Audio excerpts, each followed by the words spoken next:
কিছু বন্ধুরা আমরা মাঝখানে কিছু টেকনিক্যাল ত্রুটির জন্য হয়তো লাইভে আপনারা দেখতে পাচ্ছেন কিছু গন্ডগোল হচ্ছে, তো আমরা এটা রেকর্ডিংটা করছি, আমরা এখন আপনারা পরবর্তীকালে রেকর্ডিংটা আমরা আপলোড করবো, দেখতে পাবেন। তো আমরা আলোচনাটা ফিরে আসি, আমরা যেখানে আসছিলাম সেখানে হচ্ছিলাম এই 12 years of Srijoy transformation leading boys to waiting। আমরা এই পর্যন্ত যেটা করলাম সেটা হচ্ছে বইটা রিলিজ হলো, আমি বইটার একটা চ্যাপ্টার পড়লাম। এইবার আমরা এসছি হচ্ছে গিয়ে আমার সামনে সঙ্গে আমরা কলেজ স্টুডেন্ট মাঝখানে বসে আছি। It is called as intellectual hub of college Bengal, এবং এখানে সমস্ত বইয়ের হাবও যেমন আছে, মানুষের অনেক তর্ক বিতর্ক বিভিন্ন রকম হয়, আলোচনা সামনে কপি হয়ে যাচ্ছে। এর মাঝে একটা প্রশ্ন বড়ই ইম্পর্টেন্ট এই আলোচনাটা শুরু করতে, সেটা হচ্ছে হোয়াট ইজ হ্যাপিনেস। এইখান থেকে আমরা শুরু করছি। মানে সুনিতাদি আপনার কাছে আসি, আপনার কাছে কি মনে হয় হ্যাপিনেস, হোয়াট ইজ হ্যাপিনেস? যদি আপনাকে জিজ্ঞেস করার প্রশ্ন করেন তাহলে কি বলবেন? হ্যাপিনেস তো অনেক কিছুর উপর নির্ভর করে। হ্যাপিনেস আসে ফ্রম উইদিন। এবার হ্যাপিনেসের যদি আপনি পার্সোনালিটি সাইকোলজি দেখেন তাহলে পরে হ্যাপিনেসটা দুরকমভাবে মেজার করে করা। এটা হচ্ছে লোকাস অফ কন্ট্রোল বলে। একটা কেউ কেউ ভাবে বাইরে থেকে হ্যাপিনেস আসে, আর কেউ কেউ ভাবে ভেতর থেকে হ্যাপিনেস আসে।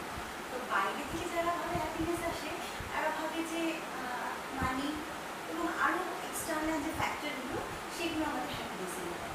আর ইন্টারনালি যে হ্যাপিনেসটা আসে সেই হ্যাপিনেসটা আমাদের ভেতর থেকে আসে, যেটা মানে আমাদের নিজেকেও ভ্যালুয়েট করতে সাহায্য করে। কিন্তু দেখুন একটা উদাহরণ বলি, সেটা হচ্ছে যে ধরুন একজন ছাত্র সে পরীক্ষায় খারাপ করল, খারাপ করার পরে সে আনহ্যাপি। এবার সে এই আনহ্যাপি হওয়ার জন্য দোষ দিল যে আমার খাতা ঠিকমতো লেখা হয়নি, আমার টিচাররা বাজে ছিলেন, আমার এই হয়নি, তো কমপ্লেন। সেগুলো হচ্ছে তার এক্সটার্নাল ওই সমস্ত। কিন্তু একজন যে সত্যি মানে যে গঠনমূলকভাবে যে নিজেকে ইভ্যালুয়েট করছে, হ্যাপিনেসটাকে সত্যিই মানে পেতে চায়, সে কিন্তু ভাববে যে না আমার নিশ্চয়ই কোনো ভুল ছিল, আমার প্রস্তুতিতে কিছু গণ্ডগোল ছিল, পরীক্ষার সময় আমি ঠিকঠাক করতে পারিনি। হ্যাঁ, এই যে ইভ্যালুয়েশনটা, যে লোকাস অফ কন্ট্রোল, সে যে ইন্টারনালি সে নিজেকে ইভ্যালুয়েট করছে এবং হ্যাপিনেসটা ভেতর থেকে বোঝার চেষ্টা করছে, এটাই কিন্তু মানে সঠিক হ্যাপিনেস। আমার মনে হয় হ্যাপিনেস আসে ফ্রম উইদিন। এবং আপনি একটা কথা বলছেন যে money can money by happiness. মানির একটা অবশ্যই একটা মূল আছে হ্যাপিনেসের, কিন্তু তার মানেই না যে পয়সা দিয়ে হ্যাপিনেসটাকে কেনা যায়। তারপরে আলোচনার জন্য আমরা তো আরও বিভিন্ন, তো আমি এই সম্বন্ধে হোয়াট ইজ হ্যাপিনেস কোশ্চেনটা আমার বিমানকে বাবুর কাছে নিয়ে যাবো। আপনার কি মনে হয়? আমিও দিদির সঙ্গে অনেকখানি একমত। আসলে হ্যাপিনেস বা সুখ এটা অনেকটা আপেক্ষিক।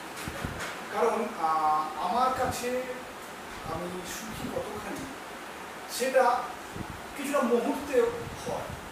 আমি ছিলাম কোনো একটা কারণে অসুখী, কিন্তু একটা বিশেষ খবর পেলাম, যে খবরটা আমাকে সেই মুহূর্তে খুশি করে দিল। এটা অনেকটা ওই আনন্দ তার সঙ্গে। আর যদি বাস্তবিক সুখী বলা হয়, সেটা কিন্তু একটা বিষয় নিয়ে বোঝানো সম্ভব নয়, তার সঙ্গে অনেকগুলো বিষয় রয়েছে। এই বইতেই আমরা দেখলাম যে অবশ্যই অর্থ সম্পদ একটা অন্যতম পার্ট। আবার সেই সম্পদ বেশি হলে তার জন্য যে আকাঙ্ক্ষা, তার জন্য যে উচ্চাসা, সেটাও কিন্তু আবার অসুখীর কারণ হয়ে যায়। কারণ আমরা ওই আপনাদের বইয়ের যে সমীক্ষা, যে আমেরিকা হিসেবে $৭৫,০০০ একটা হিসাবের মধ্যে যে সুখী হওয়ার যেটা তার বেশি হলেও সমস্যা, যদি সেটা আমার ভারতবর্ষের ক্ষেত্রে সেটা হয় না। আমি একজন চাকুরিজীবী হয়ে তার ক্ষেত্রে সুখী হওয়ার যে সম্পদ বা মাত্রা যা ধরব, একজন সাধারণ চাষি তার ক্ষেত্রে কিন্তু সেই মাত্রাটা সমান হবে না। তার ক্ষেত্রে সুখীটা হচ্ছে কি, আমার এবছর ধানটা খুব ভালো হয়েছে, আমার ক্ষেত্রে ফসলটা যা ভালো হয়েছে, আমার খরচাটাকে তুলে আমি পরে আবার সুন্দর প্রস্তুত হতে পারি, তার কাছে সুখ এখানে। তো এই আনন্দ এবং সুখ একটা অপরটার সঙ্গে পরিপূরক, কিন্তু আনন্দ মানেই কিন্তু সুখ নয়।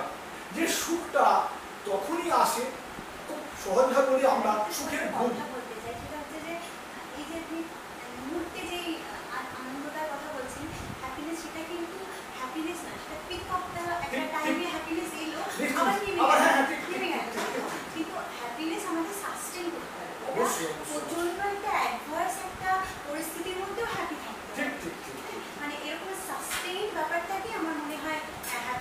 এবং সেই শাস্ত্রটা বলছেন যে ধারাবাহিকভাবে সুখী হওয়া অন্যতম দুটো জিনিস, শারীরিক মানসিক সুস্থতা ফার্স্ট।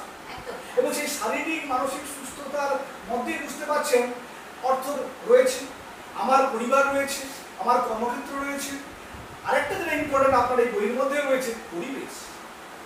সেই পরিবেশটাই যদি দূষিত হয়, আমার পক্ষে, আমার জীবনের পক্ষে অস্বস্তিকর হয়, তাহলে স্বাভাবিক ক্ষেত্রে মানসিক শারীরিক কোনোটাই আমি সুখী হতে পারবো না। আমাদের দেশের ক্ষেত্রেও দেখুন এই যে এই মানসিক অসুস্থতার কথা বলছেন, সেটা কিন্তু আনহ্যাপিনেসের সবচেয়ে বড় কারণ। আপনি প্রথম 5টা সুখী দেশের কথা দেখুন, যে ফিনল্যান্ড বা নেদারল্যান্ডস বলুন বা লুক্সেমবার্গ বলুন বা ওই 5খানা যে দেশ আছে, তারা কিন্তু পয়সা আছে বলে হ্যাপি নয়।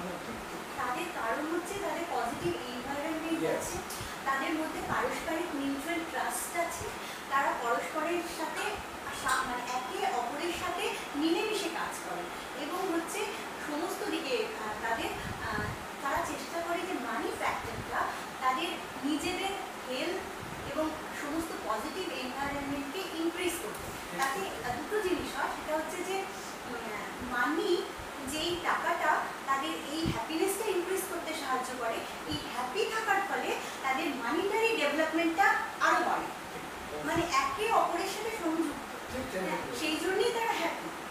এবং সেখানেও আমি এখানে একটা সামারিতে আসি। হ্যাঁ, এই জিনিসটা খুব ভালো যে সুবিধা বলবেন রেসিপ্রোকেশন।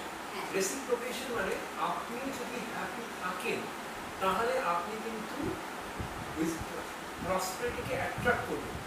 এই যে এটা কিন্তু নতুন সায়েন্স, মানে উনি একটা কথাটা কমেন্টে বলে একটা নতুন জায়গাতে আমাদের বিশাল রিসার্চ চলছে যে সত্যি একটা মানুষ যে প্রসপারাস হয়, একটা মানুষ যে বিশাল একটা জায়গা পৌঁছচ্ছে, দেখা যায় যে তার থট প্রসেসটা অন্যরকম।